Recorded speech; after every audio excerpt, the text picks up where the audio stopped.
বন্ধুরা, এখানে অনেক জ্যাম, আর এখানে পুরো একদম জ্যাম। আপনারা দেখতে পাচ্ছেন আয়নাতে, দেখো পেছনটার কি অবস্থা।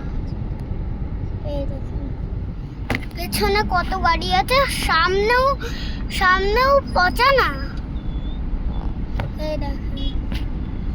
এই দেখেন অটো ফটো সব দাঁড়িয়ে ওই বোটটা চেপে ঘিলা ধরেছে, আর আমরা এখানে আটকে গেছি, হোটেলে যেতে পারছি না। এবার আজকে আমরা গাড়ি করে যাচ্ছি 4 চাকা, আমরা ওই গাড়ি ছেড়ে দিয়েছি। তো এখানে একটা শিব ঠাকুর আছে, এখানে অনেক জ্যাম আছে, আর এখানে আর কিছু নেই। আর আমার পিসি এইভাবে শুয়ে আছে। আর আঙ্কেল হাই বলো একবার। এবার কেটে ছোট করো, আর বড় করো না আর আজকের মতন এইটুকুনি।